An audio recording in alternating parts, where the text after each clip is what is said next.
반딧불은 얼마나 별을 사모하였기에 저리 별빛에 사무쳐 저리 별빛이 되어 슥슥 어둠 속을 나는가. 한민복 시인의 짝사랑이라는 시입니다. 별빛을 짝사랑하는 것이 반딧불 뿐일까요? 우리도 밤하늘의 별을 보면서 수많은 꿈을 꾸었죠. 수많은 예술작품에 영감을 주기도 했고요. 최근에는 민간 우주선이 발사에 성공하면서 우주 여행이 성큼 다가오기도 했는데요. 자, 그렇다면 매일 밤 별을 보는 이는 어떤 꿈을 꿀까요? 조경철 천문대의 유주상 대장을 지금 만나봅니다.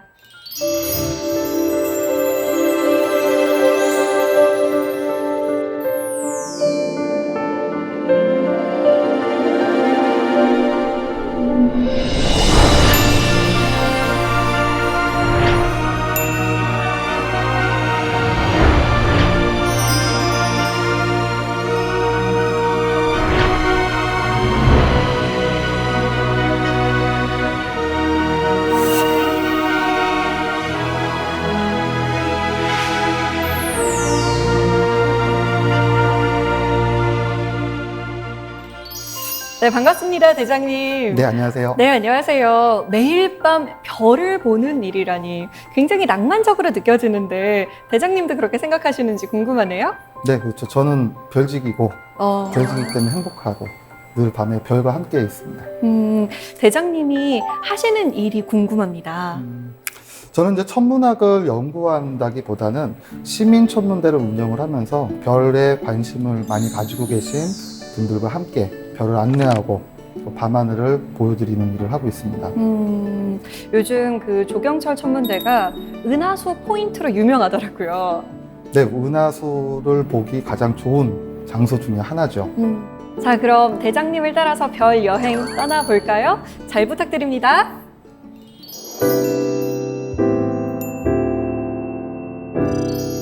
오늘 강연 주제는 은하수를 찾아서입니다. 은하수로 여러분을 안내하도록 하겠습니다. 제가 근무하는 곳은 바로 이 화면에 보이는 화천 조경철 천문대입니다. 화천 조경철 천문대는 조경철 박사님의 이름을 따서 건립된 곳이기도 합니다.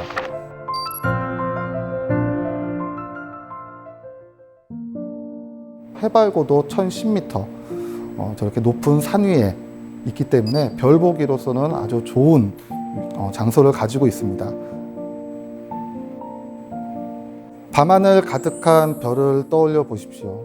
우리 바쁜 일상 속에서 가던 길을 잠시 멈추고 하늘을 올려다보면 우리가 미처 보지 못했던 수많은 별들도 만날 수 있을 겁니다. 어쩌면 오늘 하루의 일이 주마등처럼 지나갈 수도 있고 저 깊은 밤을 보면서 사색에 잠길지도 모를 일입니다. 사실 우리가 은하수 하면 어디로 떠나야 될까? 언제 보일까? 과연 보이기는 할까? 많은 궁금증들이 있을 겁니다. 우리는 늘 은하수를 떠올리고 궁금해합니다. 은하수 보신 적 있으세요? 저는 딱 한 번 본 적이 있는데 아주 외딴 시골에서 봤었거든요. 근데 굉장히 묘했던 기억이 납니다. 또 보고 싶으신가요? 네. 그때 사실 제가 눈이 안 좋은데 안경이 없었어요. 근데 우연히 산책을 나왔다가 발견한 거였거든요. 그래서 너무 흐릿하게 본 것 같아서 좀 선명하게 한 번쯤 보고 싶습니다. 그렇게 은하수를 보실 수 있었다는 건 아주 좋은 경험이었을 거라 생각이 듭니다. 푸른 하늘, 은하수. 우리 반달이란 동요에 나오듯이 저 은하수 사진만 보면 벌써 몸이 막 들썩이고 어디론가 떠나고 싶은 그런 마음이 듭니다. 우리 모두가 보고 싶어 마지 않는 그 대상이 바로 은하수인 것 같습니다. 은하수를 보기 위해서는 크게 세 가지만 기억을 하시면 됩니다. 맑고 깨끗한 하늘. 도시에서 안 보이는 이유는 불빛이 많기 때문이죠. 때문에 도시에 불빛이 없는 어둡고 깜깜한 곳. 이 두 개는 너무 기억하기가 쉽죠. 한 가지 조건이 더 있습니다. 바로 밤하늘의 달입니다. 달이 뜨게 되면 그 밝은 달빛에서 별이 보이지 않거든요. 이 세 가지만 맞출 수 있으면 됩니다. 다시 한번 말씀드리면 맑고 깨끗한 하늘, 깜깜한 곳, 그리고 달빛이 비치지 않는 것. 이것이 결정이 되면 그 다음에는 떠나고 싶은 마음과 결심만 들면 좋습니다. 은하수가 가장 짙고 선명하게 보이는 시기가 바로 요즘 6월 달입니다. 그래서 6월경에는 자정 무렵에 머리 꼭대기에 올라오기 때문에 그 6월 달 맑은 날을 기약해서 높은 산 위에 불빛이 없는 시골에 가실 수 있다면 분명히 은하수를 보실 수 있을 겁니다. 그러니까 가을철에는 해가 진 직후에 머리 꼭대기에 있고 그 다음으로 서쪽으로 이렇게 사라지거든요. 근데 우리나라는 서쪽에 대도시가 다 있어요. 그러다 보니까 동쪽에서 떠오르는 타이밍을 좀 맞춰야 돼요. 그러다 보니 조금 가을보다는 이제 5, 6월쯤에 그때 많이 보는 거죠. 그럼 우리 천문대에서 보여지는 은하수의 모습을 한번 보여드릴까요? 천문대 중심으로 커다랗게 아치를 그리고 있는 저 은하수의 모습이 보이십니까? 자, 이번 다른 사진을 한번 보여드릴까요? 이런 사진은 어떠신가요? 질문을 드려보겠습니다. 이 사진은 은하수 사진일까요? 웨딩 사진일까요? 웨딩 사진으로 보이는데요. 아무래도 인물에 먼저 시선이 가는 것 같아요. 앞서 봤던 이런 은하수 사진보다는 이런 사진에 사람들은 더욱더 좋아합니다. 어쩌면 이 사진에 열광했던 건 은하수가 아니라 그 은하수 아래서 우리가 만들 수 있었던 그러한 사람과 사람 사이의 그 관계, 그 마음에 더 가슴이 공명했던 것은 아니었을까요? 사실 우리의 마음은 객관적이고 보편적인 믿음이 아니라 흔들리기도 합니다. 어떨 땐 밤하늘의 별이 아름답게 보이다가도 그 별에 눈길조차 가지 않을 때도 있습니다. 늘 있던 그 방의 풍경이 낯설게 보일 때도 있고 우리의 마음은 조금 흔들리는 것은 아닐까, 그런 상상을 한번 해봅니다. 이어서 저 은하수에 대해서 떠올려 봅니다. 우리는 저 은하수에 왜 매료가 되는 것이고 저걸 왜 보고 싶어 하는 것일까? 분명한 것은 내 마음은 흔들릴지라도 거기에 관심이 가고 이끌려 간다는 것이겠죠. 그래서 보고 나면 우리 그 다음은 만지고 싶습니다. 만지고 나면 느끼고 싶죠. 사실 이것은 과학관에서 운영하는 아주 중요한 테마이기도 합니다. 첫 번째 보는 건 사이트온, 눈으로 먼저 보는 관람이거든요. 그 다음에 우리는 만지고 싶어 합니다. 핸즈온. 그 다음에는 마음으로 느끼고 싶어 하죠. 공명을 하는 것. 어쩌면 이것이 우리가 사물을 대할 때 가는 순서 아니었을까요? 그리고 우리는 그 대상에 대해서 조금씩 탐색을 하고 탐구하고 알게 됩니다. 사실 지금까지 우리가 바라보던 은하, 우리는 저 은하를 설명하기 위해서 자신의 주관적 이야기나 그냥 단순히 상상이나 설명할 수 없는 불가사의한 것들로 설명하려 시도했었습니다.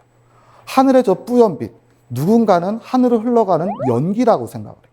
누군가는 하늘을 흘러가는 강물, 견우와 직녀의 오작교가 떠오르는, 헤라가 떠오르는 밀키웨이, 불가사의한 힘에 의해서 신화와 전설로 우리는 은하수를 설명했죠.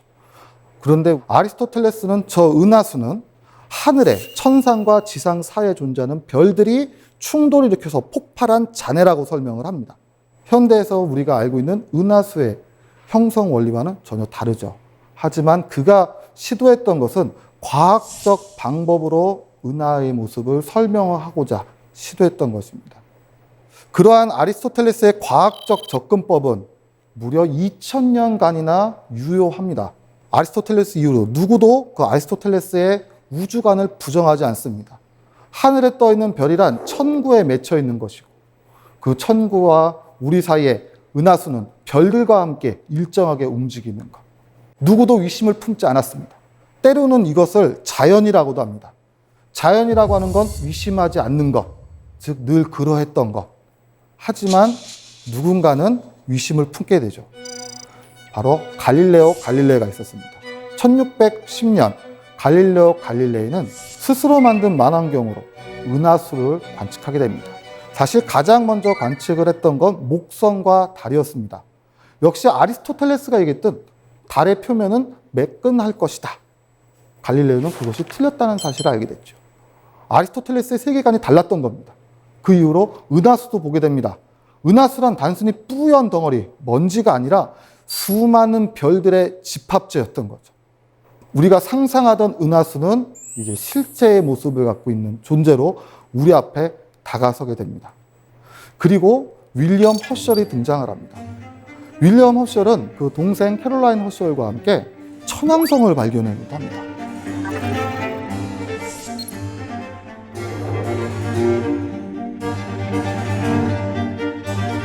저 만원경이 바로 윌리엄 허셜이 동생과 함께 관측에 이용했던 그 커다란 만원경이기도 합니다.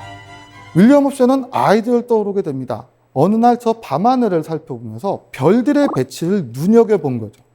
은하수 주변이 더 많은 별들이 있고 그 외곽으로 갈수록 별들이 흐리다.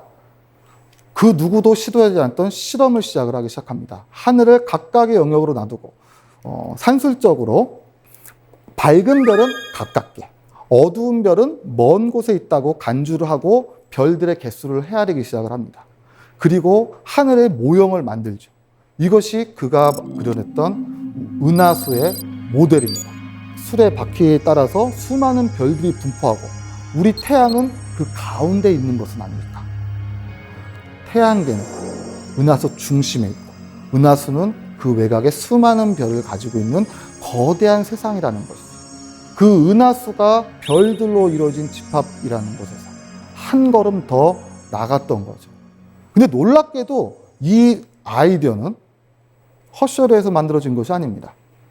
허셜은 관측을 하면서 실증해냈지만 이 아이디어를 냈던 건 우리가 너무나 잘 알고 있는 위대한 철학자 임마누엘 칸트입니다.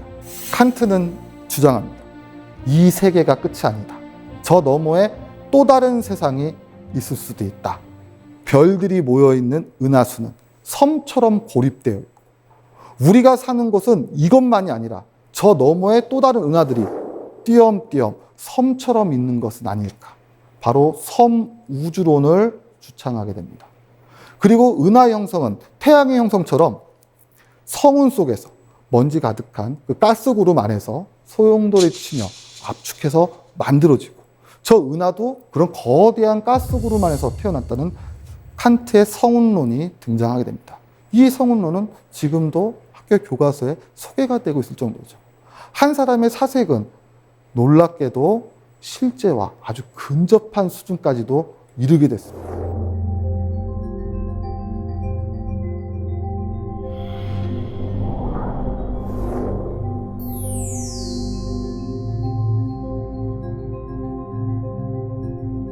자, 요 뿌연 건 무엇이었을까요? 아주 오랜 시간 동안 이 뿌연 것의 정체를 우리가 알지는 못했습니다. 별이 구름처럼 모여있다. 스타 클라우드. 혹은 별이 탄생하는 성운, 네뷸라. 여러 가지 이름으로 불리게 됩니다. 저 뿌연 건 무엇이었을까? 바로 안드로메다 은하입니다. 아주 오랜 시간 동안 우리는 안드로메다의 정체를 알 수 없었습니다. 지금부터 정확히 100년 전, 이 안드로메다 은하는 새로운 논쟁을 촉발하게 됩니다. 사실 안드로메다 은하에 대한 정체, 이것이 그 당시 등장하게 된 것은 1차 세계대전으로 인해 진보했던 과학기술 때문에 일어난 일이기도 합니다. 과학기술이 발달하다 보니 망원경이 커지게 되고요. 망원경이 좋아지다 보니 그 당시에는 흐릿흐릿하게 보였던 것들이 선명하게 보이기 시작을 합니다. 그냥 뿌옇게 보였던 이 덩어리가 소용돌이 치고 있는 나선 모양으로 보이기 시작한 겁니다. 저것의 정체는 무엇일까? 여기서 출발한 겁니다. 자, 다시 한번 안드로메다 은하의 모습을 보도록 하겠습니다. 자, 저 은하란 존재, 저것은 우리 안에 있던 것일까? 혹은 밖에 있던 것일까? 할로 셰플리와 히버 커티스는 격렬하게 논쟁을 주고받습니다. 저 은하라고 하는 건 단순히 우리 은하의 일부일 것이다. 우리 세계는 그렇게 크지 않을 것이다. 아니다. 저것은 우리 밖에 존재하는 또 다른 은하다. 바로 칸트의 섬우주론이죠. 하지만 계산을 해보면 과연 그렇게 이 세계가 거대할까? 확신할 수 없었죠. 이 논쟁은 바로 곧 종식되게 됩니다. 우리가 잘 알고 있는 에드윈 허블이 등장을 했던 거죠. 에드윈 허블은 윌슨산 천문대의 100인치 후커 만원을 이용해서 안드로메다 은하를 정밀하게 관측하기 시작을 합니다. 그 안드로메다 은하에서 세페드형 변광성을 찾아내고 그리고 그 변광성을 이용해서 안드로메다와 우리와의 거리를 계산하게 됩니다. 그리고 그 결과는 놀라운 것이었습니다. 우리가 지금까지 예측했던 것보다도 훨씬 더 머나먼 거리에서 존재한다는 사실을 알게 됐거든요. 허블이 그 세페이드형 변광성을 이용해서 거리를 잴 수 있었던 건 사실 여류 천문학자에 의해서기도 합니다. 여류 천문학자 헬레타 스완 레빗은 세페이드형 변광성을 보면서 우연한 법칙을 찾아내게 됩니다. 바로 변광성의 광도와 주기와 밀접한 관계가 있다는 거죠. 광도는 거리와 관계가 있습니다. 같은 밝기라면 가깝게 있는 것이 멀리 있는 것보다도 훨씬 밝게 보이겠죠. 대신에 밝기가 변하는 이 주기는 거리와 관계가 없었던 거죠. 즉, 밝기와 주기, 이 공식을 이용해서 거리를 측정하는, 우리는 우주의 거리를 측정할 수 있는 새로운 방법을 찾아냈던 겁니다. 어쩌면 아주 우연적인 일이었을 수도 있죠. 이것을 허블이 이용해서 안드로메다 은하와 우리와의 거리를 성공적으로 측정하게 됐습니다. 그리고 이것은 우주가 팽창한다는 가모프의 빅뱅 이론으로 연결이 되게 됩니다. 단순히 안드로메다 은하에 대한 논쟁이었는데 저 흐릿하고 뿌연 것이 무엇일까라는 생각은 우주의 기원과 닿아있었던 거죠. 우리는 우주가 어떻게 시작이 되고 어떻게 진화하며 어떻게 만들어지고 있는지 설명할 수 있는 그 기회를 잡게 된 겁니다. 호기심과 상상으로 봤던 세상이었습니다. 저것이 무엇이었을까? 저것이 별이라는 걸 알아내고 그 너머 우리를 둘러싸고 있는 저 세계는 어떻게 이루어져 있을까? 우리는 혼자 있는 것일까? 아니면 그놈에 무엇이 있는 것일까? 만약에 있다면 이 세계는 얼마나 넓은 것일까? 저 은하수를 보면서 우리의 사색은 이렇게 발전해 오게 됩니다. 1969년 7월 17일 달 착륙에 성공하고 나서 우리는 과학에 대한 환상을 품게 됩니다. 이 과학은 이 세계를 다 밝혀낼 수 있을 것이다. 아인슈타인 이후 우리 과학은 정말 눈부시게 발전해서 우리는 저 세계를 전부 다 이해할 수 있을 거라는 확신에 차 있었죠. 그리고 지금부터 30년 전 에드윈 허블의 이름을 딴 커다란 우주 만원경이 우주로 올라가게 되죠. 바로 올해가 허블 우주 만원경 30주년이 되는 해입니다. 1990년 케네디 우주센터에서 우주 왕복선이 발사가 됩니다. 지금껏 지상의 대기 때문에 볼 수 없었던 저 머나먼 우주에 대한 정보를 풀 임무를 띠고 허블 우주 만원경은 우주로 올라갑니다. 우리가 잘 알다시피 허블 우주 만원경이 우리에게 보내온 그 엄청난 사진들, 우리는 그런 어마어마한 데이터와 정보를 가지고 우주의 신비를 하나씩 밝혀내기 시작을 했습니다. 사실 이 허블 만원경은 30년 동안 굉장한 많은 공헌을 했습니다. 애초에 설계됐던 기대 수명은 불과 15년에 불과했습니다. 하지만 지금 그 2배 이상 활동을 하면서 우리에게 더 커다란 우주의 세계를 보여주게 됐죠.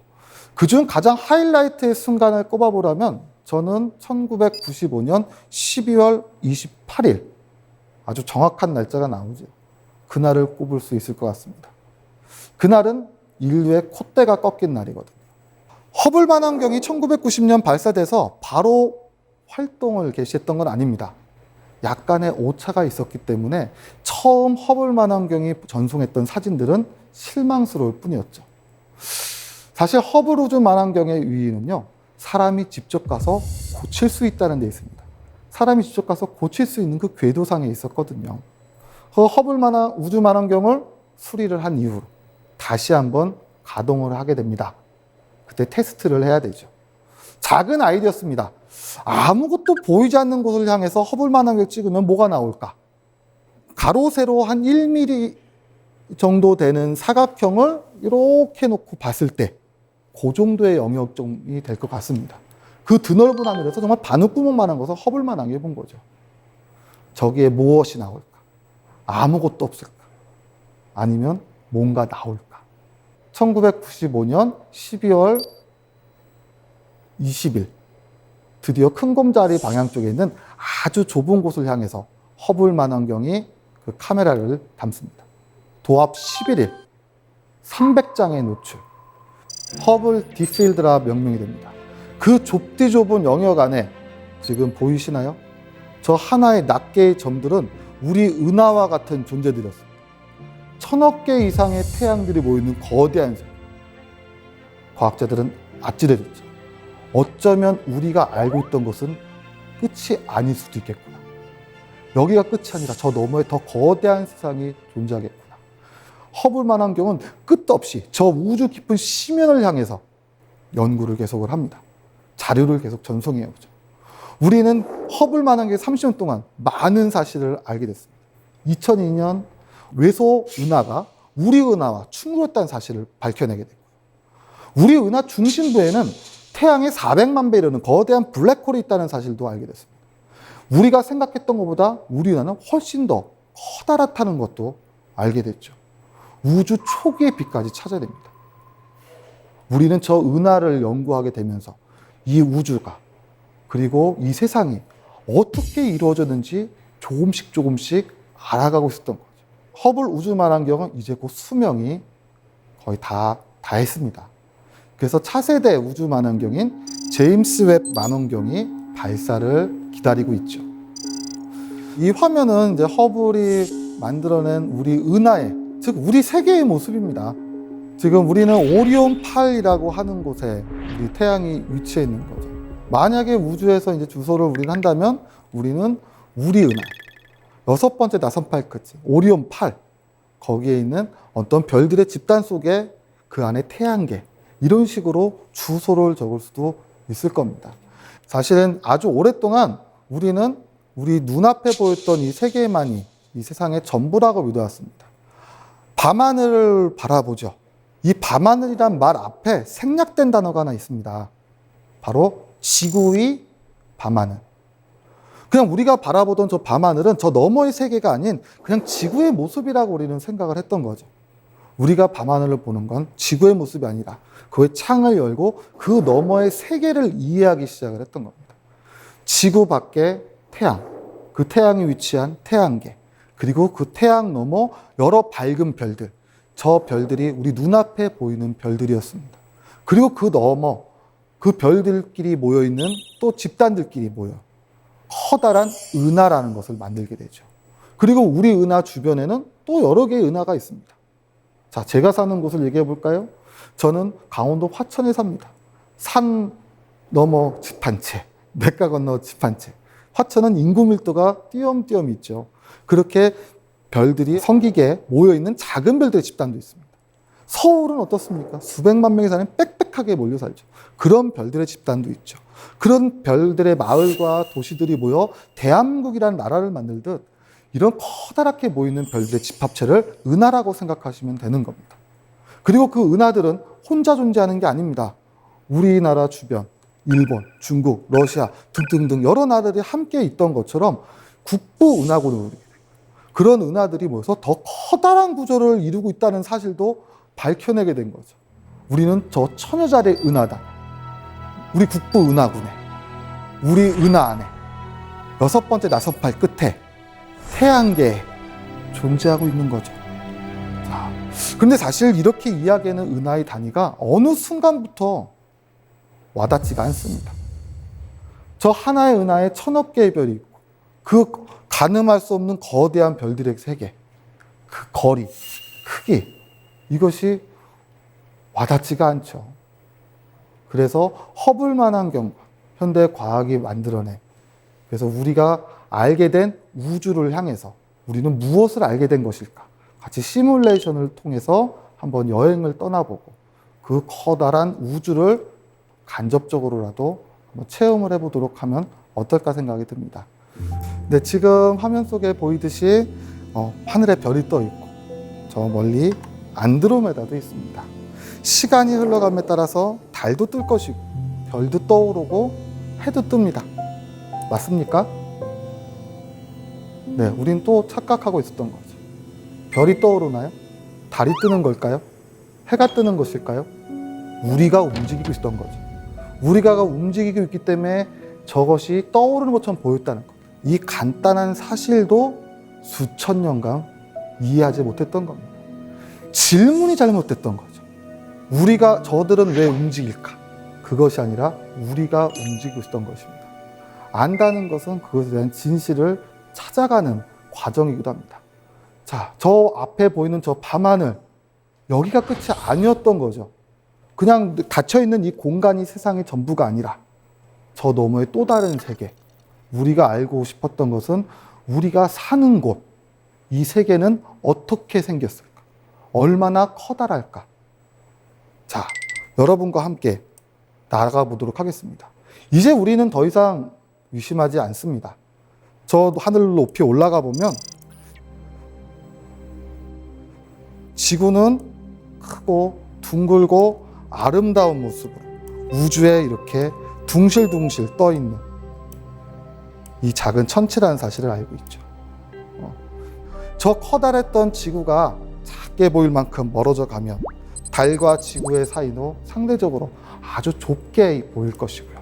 태양과 지구도 아주 가깝게 있는 듯 보이게 될 겁니다. 태양과 지구, 육안으로 식별할 수 없는 정도의 거리가 겨우 토성 정도입니다. 토성에 만약에 인류가 진출하게 된다면 그 토성에 사는 사람은 지구를 못 봅니다. 밝은 태양 바로 옆에 있는 것처럼, 그렇게 가깝게 있는 것처럼 보이기 때문에, 그러니까 과거에는 이쯤이 세계의 끝이 아니었을까라고 했을지도 모르죠. 하지만 천왕성을 허쉬얼이 발견하면서 우리가 알고 있던 태양계는 조금 더, 점점 더 확대되게 된 거죠. 자, 사실 우리가 알고 있던 태양계만 해도 어마어마한 크기를 갖고 있습니다. 저 광활한 공간 속에 어딘가를 명쾌하게 태양계의 끝 이렇게 정의 내릴 수가 없기 때문에 지금도 굉장히 논란이 있습니다만, 많은 천문학자들이 공감하고 있는 건 대략 2광년 이내일 것이다. 자, 한번 생각을 해보십시오. 이것이 문제입니다. 이런 말들이 와닿지가 않거든요. 우리가 일상생활 속에서 사용하는 언어가 아니기 때문에 어떻게 그 2광년이란 말이 공명을 일으키지 않는 겁니다. 자, 우리가 이해할 수 있는 단위로 바꿔보도록 하겠습니다. 2광년, 빛이 2년을 가는 거예요. 이걸 조금 더 이해하기 쉽게 이해한다면 이 지구의 크기를 10억 분의 1 정도로 줄인다고 생각을 해보겠습니다. 거리의 개념이 아니라 크기로 간주해 보겠습니다. 지구는 12,756km이기 때문에 10억 분의 1로 줄이게 되면 1.2cm가량이 됩니다. 그럴 때 태양의 크기는 지구 지름의 109배. 약 요 1.2cm짜리 작은 완두콩을 109개 정도 누르는 요 정도 크기가 되겠죠. 태양계는 어느 정도 크기가 될까요? 태양계는 태평양 정도가 돼요. 이 광활한 크기가 이해가 되시나요? 이 태양계만 해도 우리가 생각했던 건 훨씬 거대했던 거죠. 이 거대한 공간 속에 놀랍게도 아무것도 없었던 겁니다. 우린 정말 텅 비어있던 공간에 아주 우연히 지구 속에 있었던 거죠. 어쩌면 이 태양계가 세상의 전부라고 생각하는 것이 당연할 수도 있습니다. 하지만 그렇지 않다는 사실을 밝혀갔던 거죠. 자, 점점 더 멀어져 가겠습니다. 태양을 놓치지 마십시오. 아주 빨리 가겠습니다. 태양 어디 있습니까? 어디 있을까요? 어디 있죠?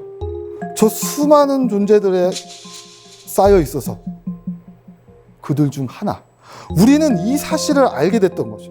어쩌면 이 과학의 발달사는 한 인간의 성장 단계와 놀랍도록 유사할 수도 있습니다. 16, 17, 18, 19 질풍노도의 시기, 콧대가 드높을 때, 부모님 슬 아래 모두가 공주가 왕자가 될 때, 자존감이 드높을 때죠. 나는 세상의 중심에 있다. 내가 세상의 중심에, 난 모든 걸 다 이해할 수 있을 것이다. 그런데 거짓말같이 20살, 21살 직장에, 사회에, 대학에, 군대에 첫 발 내딛게 되면 무너져 내리는 자존감, 순간 공허한 마음이 들기도 합니다. 내가 중심의 사고가 깨져버리게 되죠. 그때 알게 됐던 게 바로 이거죠. 그들과 함께. 우리는 홀로 존재했던 게 아니라 그들과 존재합니다. 이렇게 존재하는 저 별들의 집단을 성단이라고 밝혀낸 겁니다. 근데 세상은 여기가 끝이 아니죠.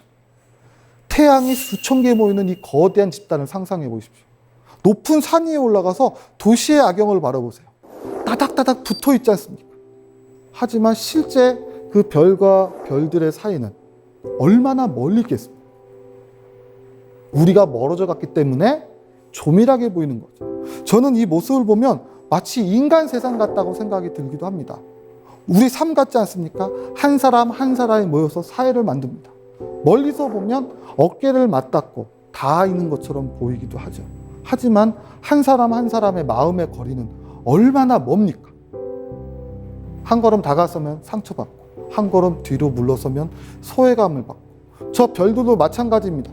저렇게 떨어지는 별들은 광활한 거리를 두고 서로 바라보고 있지만 서로 물리적인 힘에 이끌려 서로 다가오기도 합니다. 튕겨서 나가기도 합니다. 천문학에서는 끌려가는 힘, 원심력, 그 사이에 평형 상태를 이루는 점을 이야기합니다. 그것을 라그랑주점이라고도 하죠.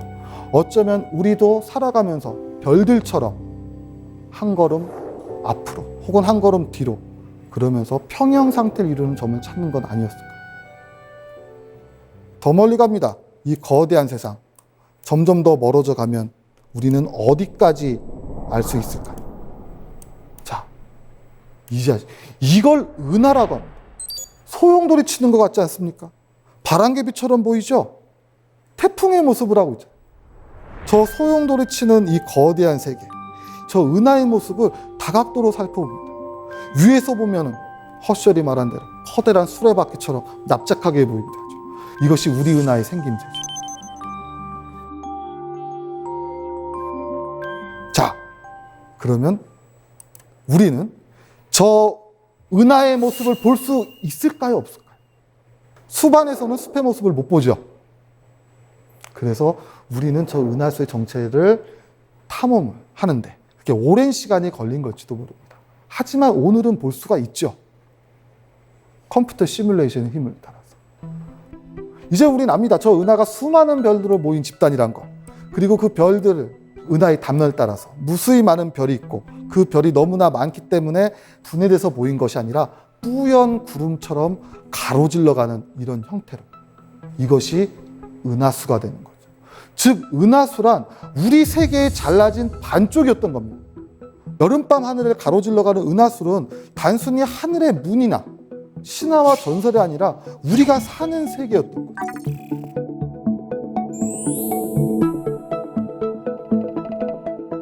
더 멀리 갑니다. 그럼 안드로메다의 논쟁은 기억하시죠? 어떻게 끝났죠? 그것은 우리 은하 밖에 있을 것이다. 자, 이 커다란 세계가 이만큼 적게 보일 때까지 멀어져 가야만 이제 보이네요. 이겁니다. 얼마나 먼 곳에 있는 거. 믿을 수가 없었던 겁니다. 허블의 그 관측 결과가 나왔을 때 동의할 수가 없었던 거예요. 잘못 계산했다고 오해를 하기도 합니다. 우주는 그렇게 넓을. 자, 이 거리, 이 까마득한 거리, 빛으로 이동을 해도 안드로메다 은하에서 출발한 빛이 우리에게 도달하기까지 아주 오랜 시간이 걸립니다. 230만 년 이상이 걸립니다. 그 얘기는 무슨 소리일까요? 칸트라고 하는 철학자, 섬우주론을 이야기했지만 또 중요한 말을 했습니다. 인간은 세상 만물에 대해 위미를 부여할 수 있는, 우리는 아는 것에 위미를 부여하게 됐습니다. 230만 년 전 빛, 이건 무엇을 의미하는 것일까요? 약간의 상상력이 필요합니다. 지금 우리가 보고 있는 이 안드로메다 은하의 빛은 얼마 전에 출발한 빛이 아니라 지금부터 230만 년 전 오스트랄로피테쿠스가 처음 직립보행할 때 출발한 빛이란 뜻이죠. 그 얘기는 무슨 소리겠습니까? 지금 우리가 보고 있는 이 안드로메다 은하는 지금이 아니라 230만 전의 과거란 뜻이죠. 즉 밤하늘은 단 한 번도 지금 시간을 보여준 적이 없었던 거죠. 여름철 밝게 빛나는 직년은 24년 전 출발한 빛입니다. 견우는 18년 전 출발했습니다. 대내부는 1150년 전, 태양빛은 8분 전, 달빛은 1.3초 전. 저 밤하늘은 단 한 번도 같은 시간을 보여준 적이 없었던 거죠. 자, 그러면 이 안드로메다 은하, 지금 현재 이 자리에 있을까요? 여기 있을지도 모르죠. 다른 곳에 있을 수도 있습니다. 모습은 바뀌었을 것이고 심지어 사라져버렸을지도 모르죠. 우리가 바라보는 건 아주 먼 과거에 비치됩니다. 허블 우주만 경우는 저 광활한 우주 속에서 그 시간을 거슬러 우주를 여행을 한 거죠. 우주 탄생 극초기의 빛까지 찾아낸 것이 바로 허블 우주만원경이었습니다. 더 멀리 갈까요? 더 멀어져 가면 저 거대한 빛도 작게 보이겠죠. 자, 그렇다면 지금 이 화면 속에 가득한 이 하나하나의 점들은 별일까요? 은하일까요? 만약 처음에 이 화면에서 봤다면 우리는 어김없이 밤하늘의 별이구나. 그리고 북두칠성을 찾아왔을 겁니다. 자, 하나씩 한번 확인을 해볼까요? 하나의 점일까요? 아니면 최소 1000억 개의 별을 품는 은하란 존재일까요? 이렇게 생긴 타온 은하도 있고요. 이렇게 생긴 은하도 있습니다. 이것도 은하죠. 얘도 은하입니다. 즉 여기 안에 있던 이 하나하나의 존재는 단순히 하나의 천체가 아니라 수천억 개의 별을 품고 있는 은하다.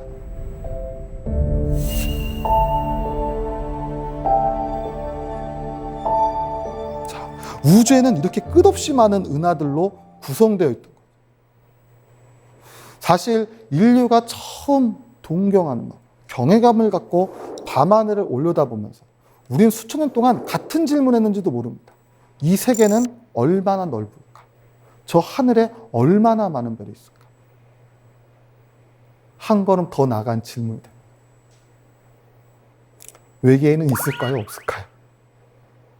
어떻게 생각을 하십니까?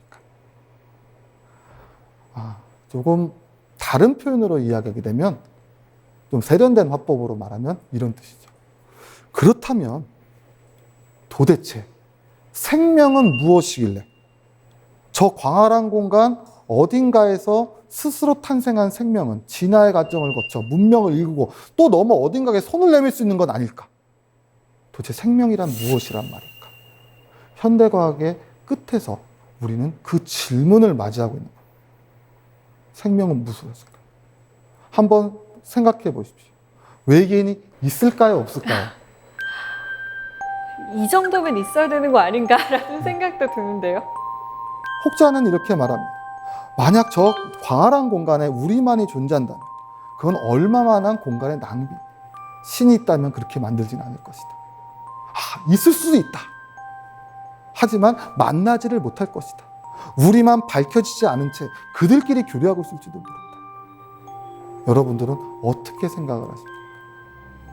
다시 한번 이 거대한 구조를 바라봅니다. 더 놀라운 사실은 이것이 전부가 아니라는 데 있죠.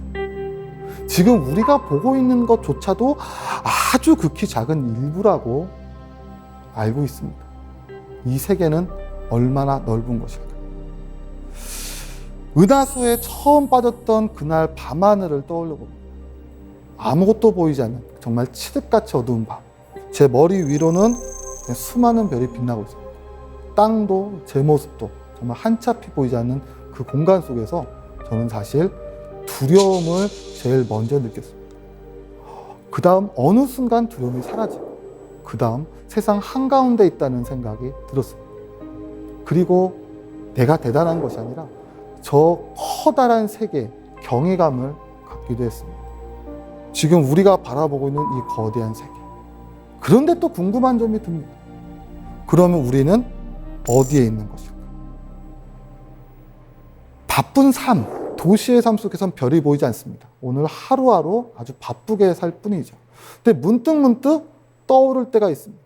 오늘 나의 모습이, 내일의 모습이. 이 바쁜 삶, 우리는 지금 어디쯤에 있는 것이었을까요? 사실 천문학이 이 끝에서 다시 만나게 되는 질문은 어쩌면 아주 특별한 질문은 아닐지도 모르겠습니다. 왜 밤하늘의 별이 아름다울까? 왜 그것을 알고 싶었을까?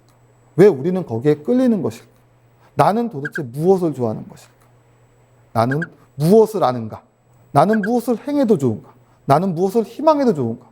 결국 우리는 늘 같은 질문을 하고 있었던지도 모르죠. 행복은 무엇일까? 우리가 미의 기준이 각각이 다르듯 행복의 기준도 각각이 다르지 않을까요? 행복을 알기 위해서는 은하수를 탐험했던 그 과정을 겪어야 되는 것은 아닙니다. 행복은 무엇일까? 어쩌면 아무것도 아닐지도 모릅니다. 우리가 알아냈던 건 결국 돌고 돌아 아주 간단한 사실일지도 모릅니다. 저 광활한 공간 속에 어딘가 하나, 그 수천억 개가 넘는 은하의 바닷속에 하나의 작은 은하가 존재한다는 것. 우리는 이 작은 은하에 삽니다. 만약 우주에 누군가가 있다고 한들 우리를 찾아올 수 있을까요? 어쩌면 우리란 존재는 아무도 알고 있지 못할 수도 있습니다. 하지만 우리가 알게 된 건 있죠. 보이지 않아도 존재한다는 것. 우리는 그 믿음을 갖고 우주를 탐험했거든요. 눈앞에 보이는 저 밤하늘이 아니라 그 너머에 더 거대한 세상이 있다는 것. 보이지 않아도 존재하는 것들. 우리는 이곳에 존재합니다. 우리는 저 은하를 알게 됐죠. 오늘 우리는 이렇게 작은 화면으로 별을 보지만 머지않은 미래 우리 우주 나갈 겁니다. 왜? 민간 우주선 스페이스X가 성공을 했거든요. 그런 상상을 해봅시다. 로켓에 타고 저 우주 지구 밖 우주에 나가서 우리가 제일 먼저 하는 겁니다. 그 공간에 올라가서 지구를 내려다봅니다. 손을 흔들겠죠. 한마디씩 하겠죠. 아, 저곳이 우리의 고향이다. 그날이 오면 전쟁이 사라지는 겁니다. 같은 고향 사람. 어쩌면 진리는 손바닥 뒤집기처럼 아주 간단할지도 모르겠습니다. 하지만 우리는 아직 그 단계를 경험해보지 못한 것이죠. 그러니 이 지구에는 아직도 수많은 갈등과 반목이, 대립이, 전쟁이, 증오가, 혐오가 끊이질 않습니다. 하지만 그럼에도 인류는 믿습니다. 나는 아닐지언정 그 다음 세계는 조금 더 나은 세상으로 가리라. 우리는 아닐지언정 사람은 더 나은 곳으로 갈 수 있겠죠. 과학은 자연을 탐구하는 겁니다. 자연이란 사람을 둘러싸은 세계, 그 세계를 이야기한 지식체계, 이것이 곧 과학이라고 한다면 이 과학이 말하고 있던 건 단순히 기술의 발전이 아니라 결국에는 사람을 이롭게, 많이 들어본 말이죠. 사람을 이롭게. 그것이 홍익인간입니다. 대한민국의 국치기도 하죠. 그리고 우리가 사는 이 땅 위로 다시 내려옵니다.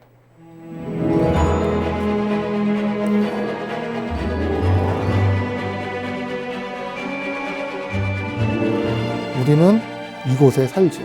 하루를 삽니다. 그런데 이 우주의 이야기가 잘 와닿진 않습니다. 왜냐하면 지구의 중력에 구속돼 두 달 딛고 하늘이고 매일매일 하루를 살아가니 오늘 하루도 가끔은 퍽퍽하거든. 오늘 하루도 힘든데 우주 얘기가 닿을 리가 있나요? 하지만 그렇게 생각을 해보십시오. 어느 날 문득 불현듯 보고 싶어서 떠난 그 언덕, 거기서 은하수를 바라보며 혼자 보러 갔을까요? 누군가 같이 곁에 있던 사람이 있다. 그 사람의 손을 잡았을 때 그 사람 손끝에 느껴지는 그 체온이, 실체가, 존재가 여기까지 우주시간 138억 년, 지구시간 46억 년, 그것이 존재한다는 것. 우리는 이것을 기적이라고 말하고는 걸지도 모르겠죠. 어쩌면 밤하늘의 별을 본다는 것은 인간만의 고유한 특성일 수도 있습니다. 우리는 왜 밤하늘에 매료되고 밤하늘에 빠져드는 것일까요? 은하수의 시즌 여름에 은하수를 보고 사색할 수 있는 그런 쉼표가 여러분들께 드리고 싶습니다. 여기서 강의를 마치도록 하겠습니다. 감사합니다.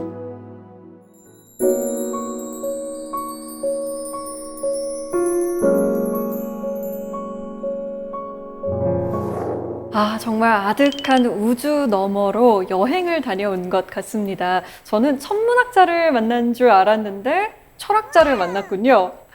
은하수를 찾아서가 나를 찾아서라는 이야기였네요.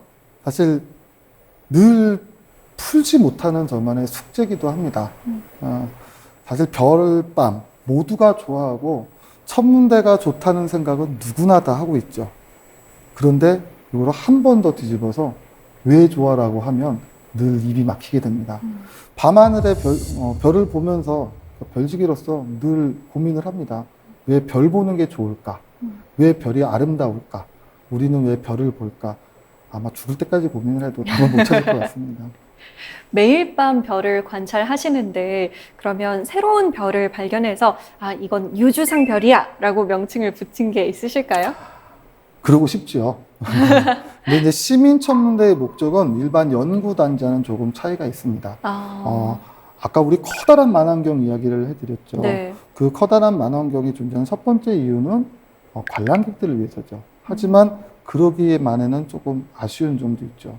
화천은 인구 약 2만 4천 명, 그 학생 수가 전 초중고 유치원생 2천 명 정도는 작은 마을입니다.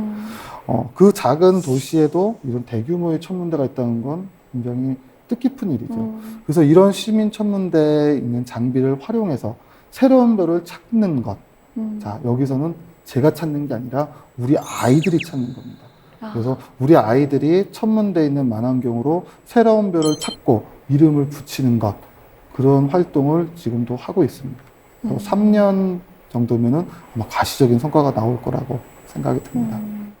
자, 곧 우주 여행 시대가 올 것 같습니다. 물론 굉장히 비싸겠지만 그래도 별을 직접 나가서 한번 보고 싶으신가요? 아니면 그냥 이대로 여기서 계속 보고 싶으신가요? 어떠세요? 항상 나간다는 생각만 하고 있지요. 정말 그 우주에서 바라보는 지구의 모습이 어떨지 아마 모든 지구인들은 아니 별을 좋아하는 별지기들은 같은 생각을 하지 않았을까요? 저 나가서 저 너머에서 우리의 모습을 바라보고 저 우주를 느낄 수 있다면 얼마나 좋겠습니까? 꼭 나가보고 싶습니다. 요즘 정말 시야가 좀 좁아진 느낌이었는데 오늘 이야기를 통해서 시야가 확 하고 우주적으로 넓어진 것 같습니다. 오늘 강연 잘 들었습니다. 고맙습니다. 네.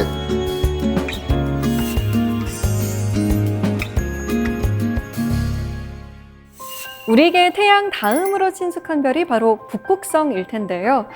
작은 곰자리의 알파별인 북극성은 아주 오래 전부터 항해자나 여행자에게 방향과 위도를 알려주는 길잡이별이었습니다. 밤하늘에서 북극성을 찾을 수 있다면 지구 어디에 있든 자신의 위치를 가늠해 볼 수 있다고 하는데요. 그래서일까요? 조난자들이 북극성 덕에 살았다라는 말을 많이 하죠. 그래서 생각해 봅니다. 우리 마음 속에도 북극성 하나쯤 있었으면 좋겠다고요. 때로 길을 잃는다 하더라도 다시 방향을 잡을 수 있을 테니까요. 사세계 공동체 스미다. 저희는 다음 시간에 찾아오겠습니다.